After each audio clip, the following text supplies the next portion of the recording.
Good afternoon, Lucie. Good afternoon, everyone. How are you? I'm very good, and you? I'm good, thanks. Feel free to begin when you're ready. Okay, I thought you were starting. I will start. I may have misunderstood the instructions.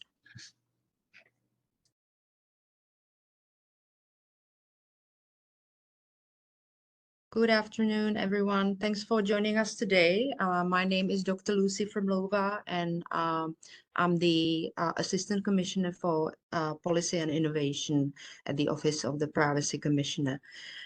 It's great to see you in such great numbers, and we will be talking about the PINK Sandbox today.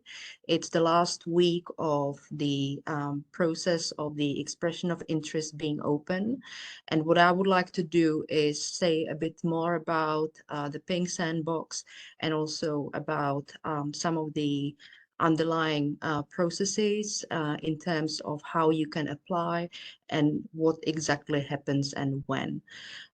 So let me just start my presentation. I will just do the slideshow from the beginning. Can everyone see it? Yes, I can. Okay, great. Thanks very much. So you may have heard or seen some of our public presentations of the PINK Sandbox, also thanks to EDD, and I really want to thank everyone from EDD for putting on this webinar and for the great collaboration that we have had. Actually, within a very short period of time, it has generated a lot of media buzz, and I really want to express my thanks for to EDD for making this possible. So let's look at the PINK Sandbox. I don't want to make it too protracted because I also want to make sure there is enough time, actually more time for Q&A rather than the actual presentation. So let's look at the PINK Sandbox, and obviously our commissioner likes to joke about the fact that Bermuda knows something about the color pink in relation to the pink sand. And hence the sort of association between the sandbox being pink. But really what we mean by PINK, it's an acronym which stands for Privacy, Innovation, and Knowledge Sharing. So what is it, and how are we relaunching it? Because you may have seen when in some of the media outputs we refer to the relaunch. So what we mean by relaunch is that this year in the sandbox we are focusing on two key areas, which I will get into in more detail a bit later on. And the two key areas are exceptional innovation and emerging tech. Now, we are basically inviting organizations that use or have innovative products, projects, or services that use personal information in Bermuda to apply for the 2025 iteration of the PINK Sandbox. I will mention the deadline a number of times during the presentation today, which is the 11th of May. So it's next Monday, end of day. So you still have quite a bit of time to fill in the expression of interest, and we will get into the expression of interest as well. So the PINK Sandbox is a free service, and it's a mechanism that allows BRIFCOM to engage with local organizations early without discouraging innovative programs or ideas that use personal information and do not have long histories of risk profiles.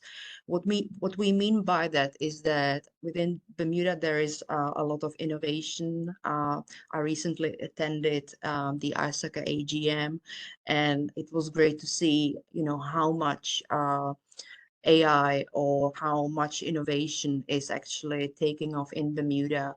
And the main emphasis is on the word safe and responsible.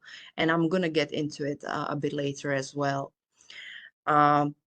So you have an opportunity to benefit from this free service, and also from a service that provides you with access to expertise, innovative support, which is tailor-made, and also the kind of regulatory oversight which provides a safe environment for your organization to test your project, service, or product that uses personal information in Bermuda. And I will keep emphasizing it a lot because what you may know about PIPA is that PIPA looks at uses of personal information in Bermuda, and those uses may be multiple, and even within one technology, there may be multiple uses of personal information. More important, or as important as what I have just said, is also the fact that as part of the PINK Sandbox, we encourage an approach which is called privacy by design. And again, I'm going to cover it in more detail as we go along, but the main point of this concept referred to as privacy by design is embedding privacy from stage 0 of any kind of product development. So when you use personal information, you put privacy at the forefront, and you embed it in all stages of developing your system, product, service, or project, or whatever sort of innovative item you may be working on. So I mentioned about emerging technologies being the first focus, and exceptional innovation being the second one. So let's dive in a bit more in detail, and let's explore what that means. So emerging tech, we are referring to new kinds of systems or tools that are just starting to be developed or used. What we mean by that is that those tools or systems are not common yet, but they have a potential to change the way we live, socialize, and work in the future. So there is a great potential for making our lives easier, more convenient, more fun. But we also have to bear in mind that there is a risk of these technologies may make our lives easier, but because they use personal information, and at times sensitive personal information, they also present a range of risks that may harm people in general, or in this case, the users of those applications, and their personal information and their privacy. So think of a health app. You know, you may be using, many people these days are using, you know, numerous health apps on their you know, health watches, etc. And oftentimes we also input sensitive personal information, and basically health, anything related to health is already considered sensitive personal information, but we can also include issues or information regarding to sex, gender, sexual orientation, ethnicity, race. A lot of the applications do have the option or do offer for users to input this type of sensitive personal information. So this is just an example to illustrate that, you know, innovation is great. You know, we can monitor how many steps we take a day, you know, what kind of physical activities we engage in on an hourly basis, on a daily basis. We can track our calories, but also there is this other side of the application. If there is a breach, if the organization that runs this application suffers a data breach, then there is a potential for you to have that sensitive personal information leaked, and it may lead to all sorts of harms, whether it's emotional, reputational, and so on and so forth. But other examples of emerging tech may include self-driving cars, AI, whether we talk about deep learning, machine learning, neural networks, and also, virtual reality, other sort of applications and systems that are being used more and more, but even chatbots that people now use on a daily basis at work for their personal purposes, and so on and so forth. So that's the first category, emerging tech. The first key area of focus. The second key area of focus is exceptional innovation. Excuse me. This may sound very broad, but what we mean by that is innovation initiatives or ideas that are great, but they don't represent some sort of small improvement. They actually represent a massive improvement, a significant improvement to how we work, how we live, how we socialize, and it solves a particular issue in a unique way. Think of a system or a tool activity that uses personal information that is not yet established in any sector, or a novel use of an existing innovative technology. Let me give you an example from outside the realm of privacy. I will use the example of a lithium battery. So imagine that you have a new battery that charges in 5 hours and you can use it for days. It just, doesn't run out of power. So obviously, that would be considered exceptional innovation. However, not relevant for our purposes, because obviously it doesn't use personal information.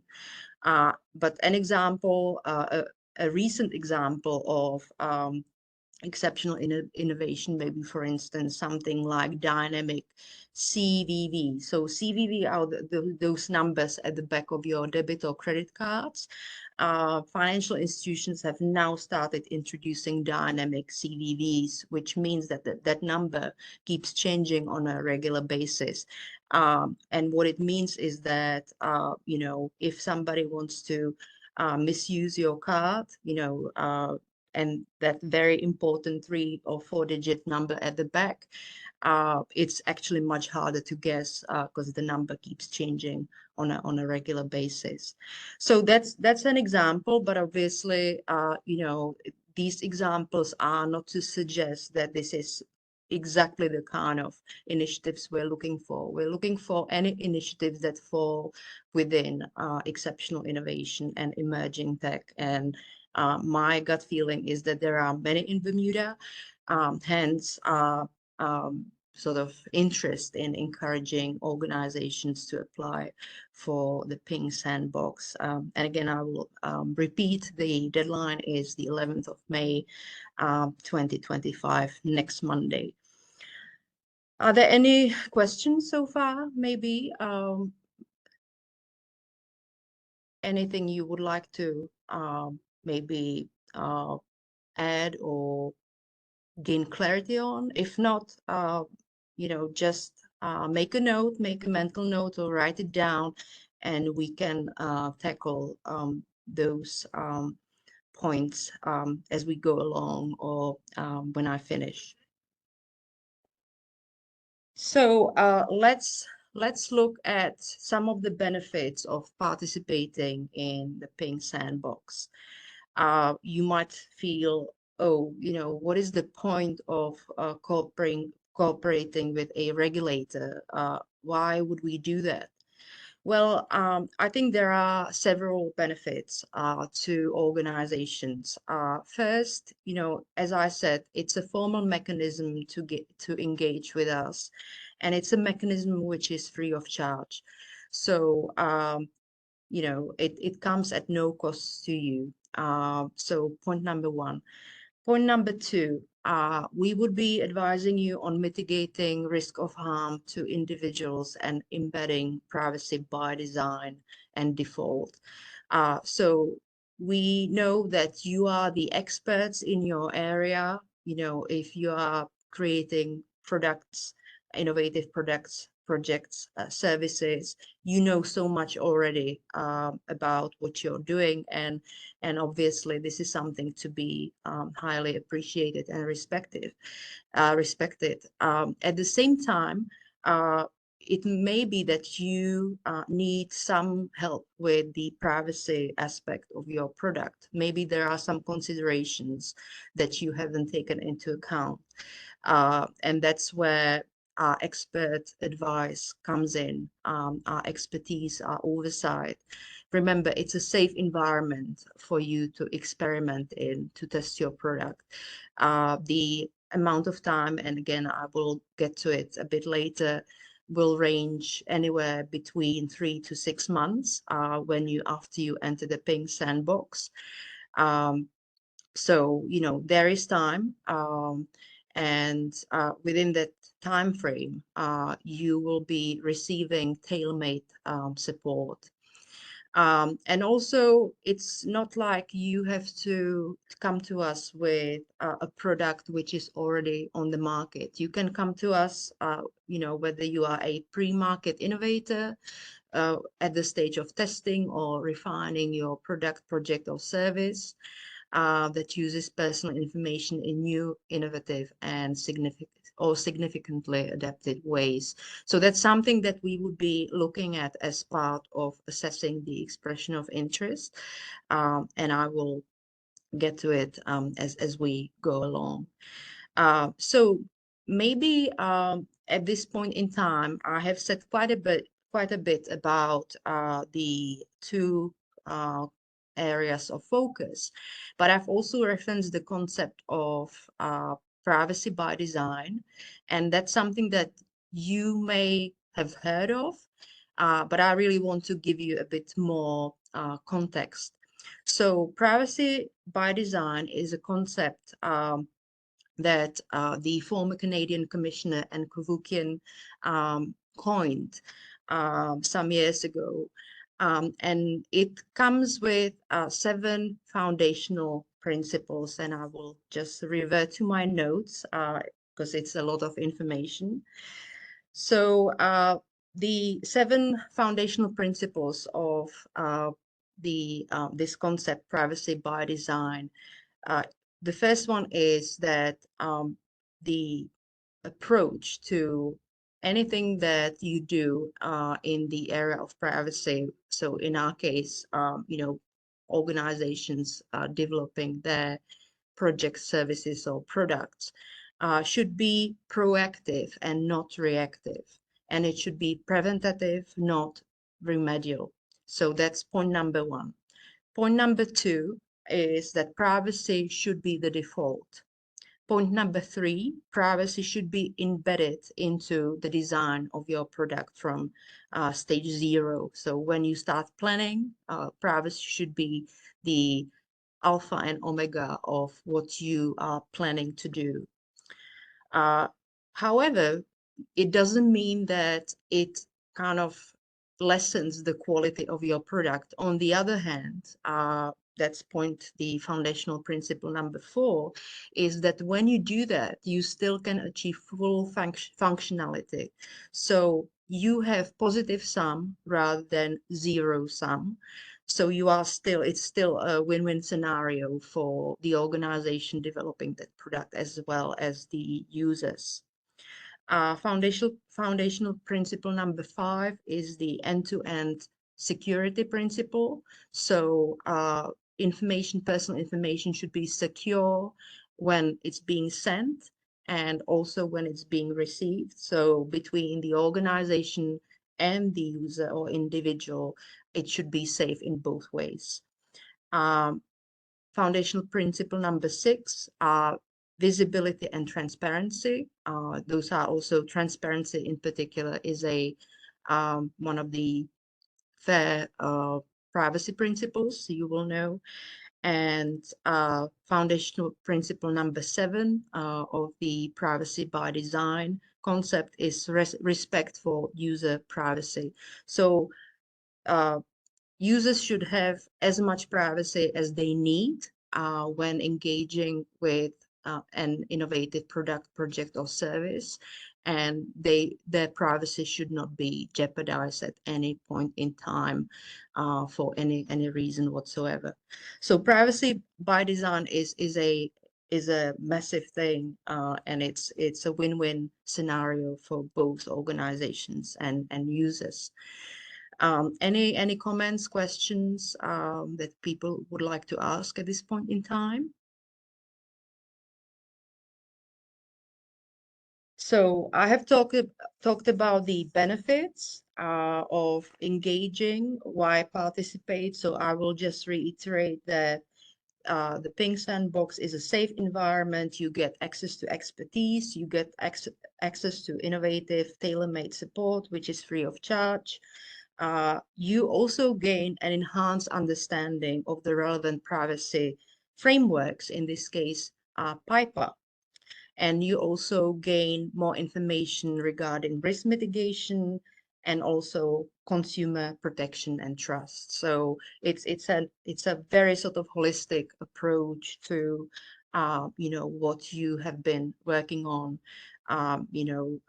in relation to the services, products, or projects that you have been developing. So let me show you the timeline, which is obviously quite relevant. So this is what we are envisaging for this year. Next year, the timeline will be adjusted slightly because I think the call will come a bit earlier in 2026. But let's focus on this year and 2025. And these are the estimated sort of points in time. So today is the 6th of May. The deadline is the 11th of May, next Monday. So when you apply, and we will look at the expression of interest as well, we expect a fully filled in expression of interest, which you can download from our website. I will show you later. I will show you where it is and how, if you haven't done so already. We are hoping that we would reach a decision within 3 to 5 weeks after submission, your submission of the expression of interest. And then we are envisaging your participation for a maximum of 6 months. So at the end, obviously in the course of the participation, of your participation in the PINK Sandbox initiative, we would be offering you those services that are described, whether it comes to expertise, a privacy by design approach, but really tailor-made to your needs. So that would be for, these would be sort of regular meetings, in person or online, which are obviously convenient for both parties, time-wise. And then the exit process and the review will basically result in a one-time, one-off qualitative statement by Privcom, and that statement holds true for that particular moment in time. So it wouldn't be, its validity would not be permanent. Also, it would not be any sort of statement of compliance, regulatory compliance. You can't use it to say our organization is compliant with PIPA or our product is compliant with PIPA.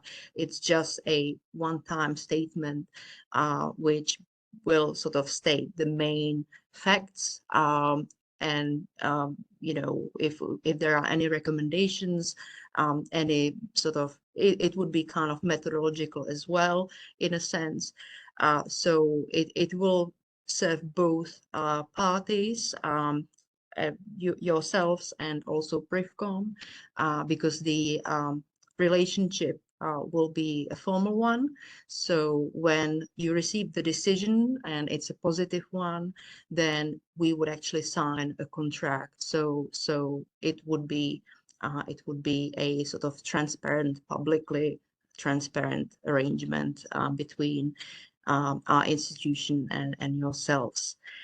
Any questions at this point in time?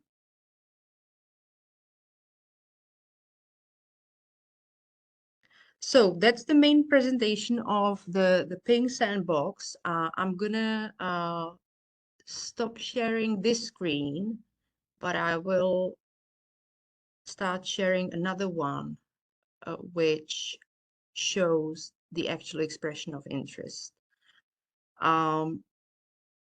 So this is a public document, so there is no harm in me showing you in this way. I'm just trying to see. Okay, so you will see that the expression of interest is actually quite thorough. We also want to make it absolutely clear that one, there are certain issues related to disclosure. So, if we enter into this formal arrangement, as a public institution, obviously, we can receive a public access to information act request, PATI request. And as part of that request is if somebody requested information about our activities in this area, we would obviously have to disclose, those details. But we also make it very clear, and that's very important, to help PRIFCOM manage any such requests. We ask applicants to label any commercially sensitive or proprietary sections of the expression of interest by highlighting the relevant parts information in red. So if you are sharing with us any very sensitive information, and I don't mean in the PIPA sense, but I mean commercially sensitive or proprietary, whether it's to do with the, patent or the design or the coding that is absolutely unique, and you don't want to give it out for free to anyone, then please make sure that you highlight that information so that we can also redact the information accordingly. So that is very important for the process. So we start with very sort of basic information regarding organization name, description. Then we look at, it's the kind of usual stuff, contact details, how did you hear about this initiative, and so on and so forth. Where is your organization based? Secondary contact. Also, when you engage with the form, there is a series of fields where you can actually choose an item. So I'm just showing you where those are at this point in time. So this is the first section, contact details, very straightforward. The first section. The second section is about the product, project, or service that you are actually applying to enter into the PINK Sandbox. So we want to know more about, what it is, how you describe it, how users or individuals are involved in the product. So as the example that I gave, a health app, for instance, if I'm wearing a watch, and I also have an application on my phone, then those are at least, and maybe I also use a browser to enter, all my information into that system. You want to make sure that you describe how your users or individuals that use the application are involved, in this process. And also, is there any risk of harm to the individual? So we want you to think about the personal information that you use and what kind of harm can come to the user, and in what kind of situations. We also want you to specify, so this is the item down here, whether you are applying for exceptional innovation or emerging tech. Sometimes, those things will, those two key areas will intersect. So, you may wish to describe it in the field other. And then we get into the innovative bit of your project or product or service. So just describe, why do you consider your project, product or service to be innovative? In what way? Is it an improvement? Is there any kind of competition on the market? Is the product that you're entering exceptional compared to the other products that exist? And can you describe how? Also, what kind of technologies your product uses? And if there is no technology, if it's non-technology driven innovation, then we want you to describe that as well, because that's something that we will consider too. So it doesn't have to be tech. It can be something that is exceptionally innovative, but it doesn't use any kind of technology. But we want you to think through those categories and kind of work out the description of your project, product, or service. Is there any kind of benefit to the community? And this is important. It's not something that is essential, but it's good to know, how you can think about benefit to the community. Some apps are actually based around a community benefit. I recently read about a very interesting deployment of AI in the US, where a lot of pollution is created by big animal processing farms. They produce thousands and thousands of tons of manure on a monthly, yearly basis. And basically there is like no regulation that would make them actually have to treat that pollution, to treat the manure. Apparently some of these concentrated animal processing farms can produce as much manure as the city of Philadelphia. So it's a lot. So imagine how much pollution is created, through their operation, whether it's water or, other types of pollution. So an environmental group got in touch with a group of researchers at Stanford, and they came up with an AI system that actually used satellite imaging and drone imaging. And what the kind of research that took this environmental group 4 to 5 years, the researchers were able to do within 3 to 6 days. So that's the kind of example that I was giving earlier, for instance, with the battery. And in this case, with the kind of satellite imaging analysis that can spot where those individuals' farms are, and how much that there's also technology that will spot any kind of changes in temperature, for instance. So that's a great way of using AI to benefit the community. Just an example again. So as we kind of draw to the end of the expression of interest, we also ask you to qualify some of the risks and just kind of add a bit more information in relation to how you would mitigate those potential risks. So it's very important that we see that that's something that you are actively thinking about. You can't always predict all the situations that may arise, all the risks, but it's very important when people think of them proactively.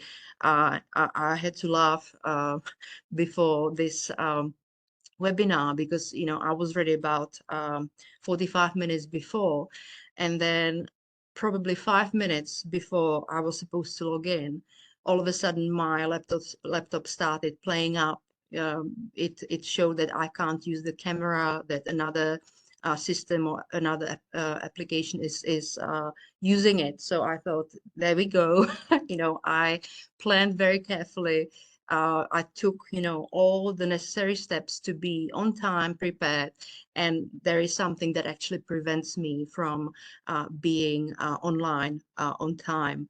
So this is just a kind of funny story to show that it can happen to anyone, but it's really important that we see the kind of due diligence that organizations put in when they plan their projects, products, or services.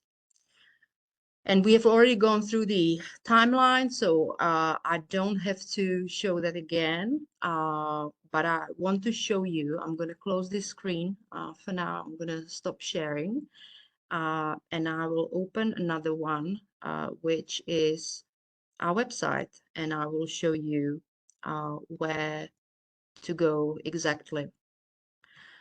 So we have a lovely, lovely visual created by EDD that we put as a light box on our website. So let me just close it down.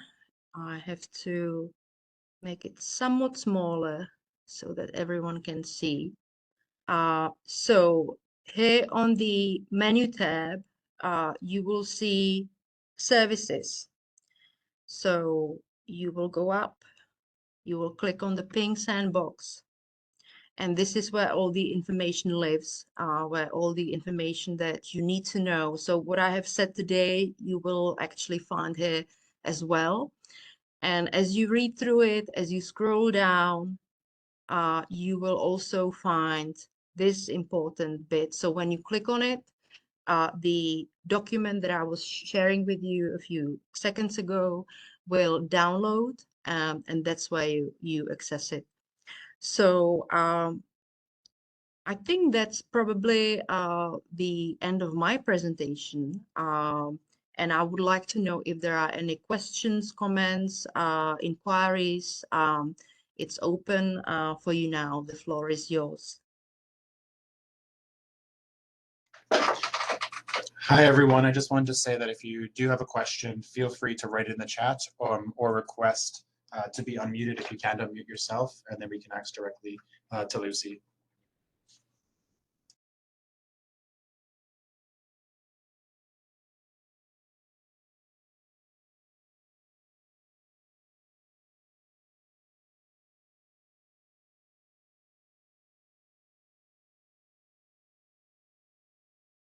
I may add, actually, I will add something additional. So when we talk about AI, AI is the kind of buzzword. I want to go back to some of those sort of principles that we would be looking at. So if you're thinking of applying, putting in an application, an expression of interest that relates to AI, I want to go back to the name of this webinar, building bold ideas safely. And I want to just kind of briefly say something about responsible, ethical, safe use of AI. So AI ethics, we may think of them as a set of values, principles, and techniques that guide responsible behavior in the creation of AI technologies. These values are intended to mitigate morally strong practices towards producing ethical, fair, and safe AI. You can think of safe AI or ethical AI also as a process of teaching AI to play fairly in human society's sandboxes, because AI is man-made, it's made by humans. It's trained by humans. We can actually teach AI, the system that we are developing, how to be ethical. And again, it's the privacy by design approach. And in this case, ethics would be the kind of overarching thing, the overarching quality. And also you can think of ethical AI as deciding what characteristics we want AI to display. So when we make it, how do we code it? How do we program it in a way that these systems or tools display qualities such as fairness, transparency, explainability, accountability, and also working out how these AI tools and systems can embody these principles. And I will just kind of end on listing some of the key principles or common ethical AI principles, such as safety, security, explainability. So when you are developing a tool or system that, you know, is related, for instance, to automated decision making, how do you explain the output, the result that the system came to? So there has to be a level of transparency that actually can make the explanation possible.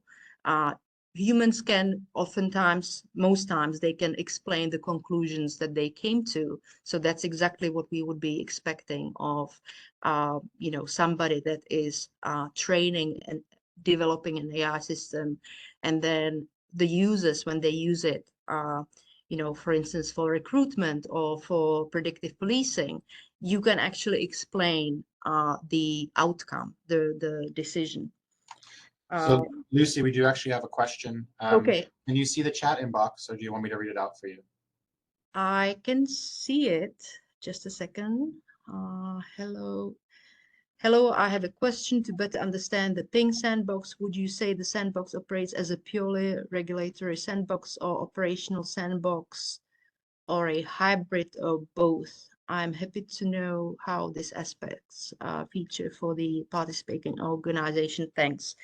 So I don't think I can answer that question fully because we have not received or we have not made any decision about any participants in the PINK Sandbox. So once the decision is made, you know, we will be able to actually say whether it's purely regulatory or operational.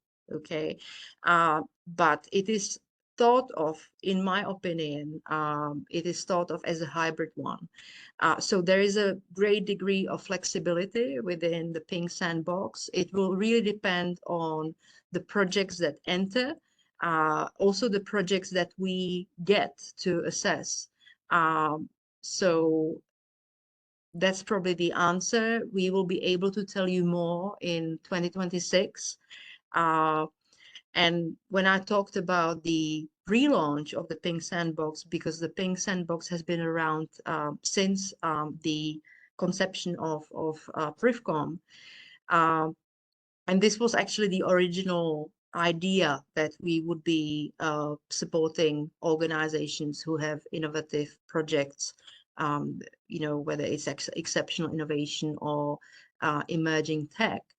But we also got many organizations coming to us pre-PIPA implementation, and you will know that PIPA took effect on the 1st of January 2025. So we are in the 5th month of PIPA, full PIPA implementation. And prior to PIPA implementation, organizations were coming to us mainly in relation to their privacy programs, you know, how best to design them, implement them. And we did offer some advice on these aspects. But we have also made it very clear that going forward, we will be only focusing on exceptional innovation and emerging tech. So this is just the kind of necessary context for people from outside of Bermuda to understand that the PINK Sandbox is entering a new phase. And even though this was the original sort of direction in which the PINK Sandbox was supposed to go, it went in slightly different directions, and now we are going back to the roots, as it were. So come 2026, we should be able to give you a better answer.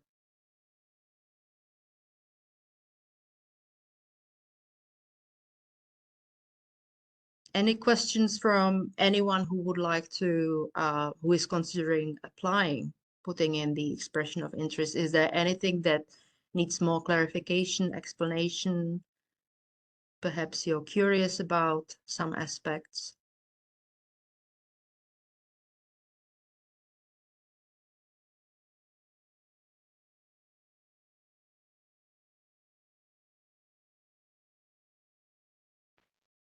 Well, if maybe somebody is deciding, sort of planning their response or their question, but I will go back to the list of common ethical AI principles. I finished with transparency for users, and I just want to emphasize 4 additional principles. Fairness being one of them, privacy being the second one, accountability being the third one, and human agency being the last one. So human agency is central to any kind of emerging tech or innovation when we're talking about AI. And we want to make sure that humans maintain agency over the systems that they use at every stage of the process. So that is the end of my presentation. I'm still available for any questions that you may have about the PINK Sandbox.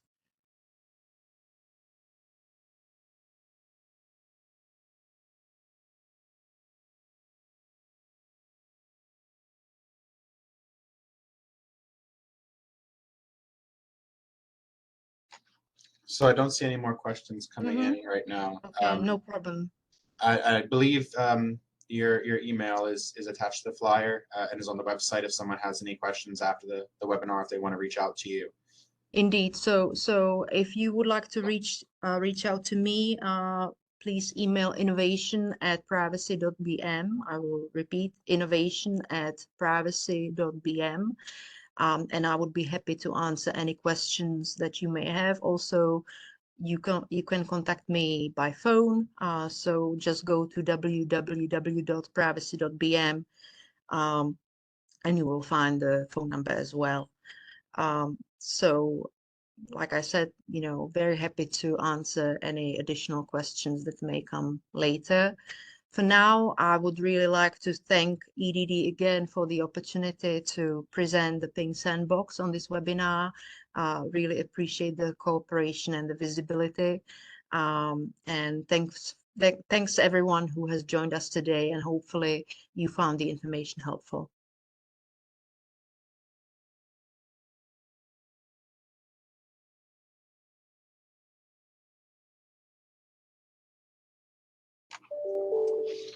Perfect. Thanks so much, everybody. And I think it's a great opportunity if you are looking to get involved in the PINK Sandbox. Yeah, if you have any questions, please reach out to Lucie at the email she just provided, and she'll be happy to help you. I will also type it in the chat before everyone leaves. So innovation@privacy.bm. Multitasking can be sometimes quite challenging. So hopefully you can see the email address. Yes, it has popped up. So okay, so feel free to email us or call us, call me, and I will get back to you. And hopefully we can, if you're hesitating, not sure, give me a call, and we can talk through it. And as Miriam just stated in the chat as well, we have recorded this, so we will be sending it out for those people that weren't able to attend or just want to look back at some of the things that were discussed for a better understanding. Thanks so much. Really appreciate it. All right, perfect. Thank you, everybody. Thank you. Thank you, everyone. Have a good day. All right, bye-bye. Bye.